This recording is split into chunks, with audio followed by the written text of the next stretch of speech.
Hi friends, ഞാനിന്ന് എത്തിയിരിക്കുന്നത് ഇരുമ്പൻ പുളി ഉപയോഗിച്ച് ഒരു കിടില റെസിപ്പിയുമായിട്ടാണ്.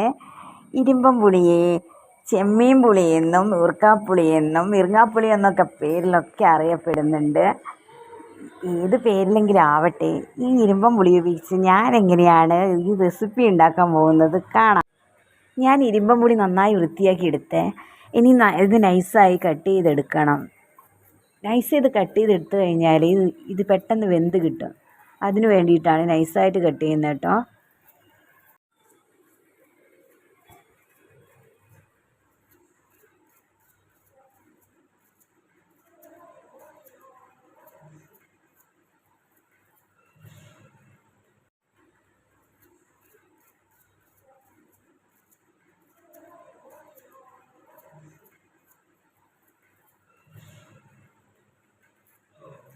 അങ്ങനെ കട്ട് ചെയ്ത് കഴിഞ്ഞ് ഇനി ഗ്യാസ് അടുപ്പിലാണ് ഉണ്ടാക്കുന്നത്. അപ്പോൾ കത്തിച്ച് ഇനി പാത്രം അടുപ്പത്തേക്ക് വെക്കുകയാണ്. പാത്രം ചൂടായി. ഇപ്പോൾ ഇനി കടുകിട്ട് പൊട്ടിക്കാം. കടുക് പൊട്ടിക്കഴിഞ്ഞതിന് ശേഷം ഇഞ്ചി അരിഞ്ഞ് വെച്ചിട്ടുണ്ട്, അതും കൂടി ഇട്ട് കൊടുക്കാം. പിന്നെ അതിൻ്റെ കൂടെ വെളുത്തുള്ളിയും കൂടി ഇട്ട് കൊടുക്കുക. രണ്ടും കൂടി ഇട്ട് നല്ല ഇളക്കി കഴിഞ്ഞതിന് ശേഷം ചെറിയുള്ളി ഇട്ട് കൊടുക്കുക. പിന്നെ പച്ചമുളക് ഇട്ട് കൊടുക്കുക. നന്നായി ഇളക്കുക. പിന്നെ അരിഞ്ഞു വെച്ചിരിക്കുന്ന ഇരുമ്പൻ പുളിയും കൂടെ ഇട്ട് കൊടുക്കുക.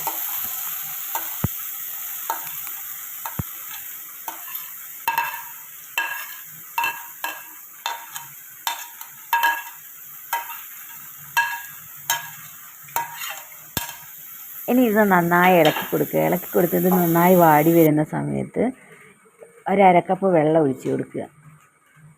ആ ഒഴിച്ച വെള്ളത്തിൽ ഒന്നുകൂടി ഇത് നന്നായിട്ട് വെന്ത് വരും. വെന്തത് ആ വെള്ളം വരി കുറുകുന്നത് വരെ ഇളക്കിക്കൊണ്ടിരിക്കുക. ഇനി മഞ്ഞൾപ്പൊടി ഇട്ട് കൊടുക്കുക, മുളക് പൊടി ഇട്ട് കൊടുക്കുക. രണ്ടും കൂടി നന്നായി മിക്സ് ചെയ്ത്, ഇരുമ്പിപ്പുളി നന്നായി വെന്തിട്ടുണ്ടാവും. അത് രണ്ടും കൂടി മിക്സ് ചെയ്ത് നന്നായിട്ട് ഉടച്ചിട്ട് നന്നായിട്ട് ഇളക്കി കൊടുക്കുക. ഇനി കുറുക്കിയെടുത്ത് ശർക്കരപ്പാനി അതിലേക്ക് അരിച്ചൊഴിക്കാം. പിന്നെ നന്നായി ഇളക്കി കൊടുത്തതിന് ശേഷം ഒരു തിളച്ചതിന് ശേഷം ഒരു അര ടീസ്പൂൺ ജീരകം ഇട്ട് കൊടുക്കാം.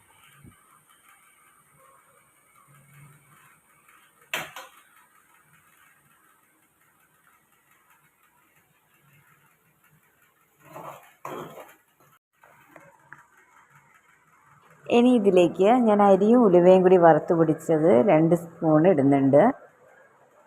പിന്നെ കറിവേപ്പിലയും ഇടുന്നുണ്ട്. എല്ലാം കൂടി ഇളക്കിയെടുത്തതിന് ശേഷം നന്നായിട്ട് കുറുകി വരുന്നതുവരെ ഇളക്കിക്കൊണ്ടിരിക്കുക. ഫ്ലെയിം കുറച്ച് വെച്ചിട്ട് വേണം കേട്ടോ. എപ്പോഴും ഇത് തിളപ്പിച്ചുകൊണ്ടിരിക്കുക, ഇല്ലെങ്കിൽ തിള പൊട്ടിത്തെറിക്കാൻ സാധ്യതയുണ്ട്. ഇപ്പം ഏകദേശം കുറുകി വന്നിട്ടുണ്ട്. ഇരുമ്പൻ പുളി റെഡിയായി കഴിഞ്ഞു. ഇത് എല്ലാവരും ഈ റെസിപ്പി ഒന്ന് ചെയ്ത് നോക്കണേ. നല്ല ഉഗ്രം ടേസ്റ്റായത്.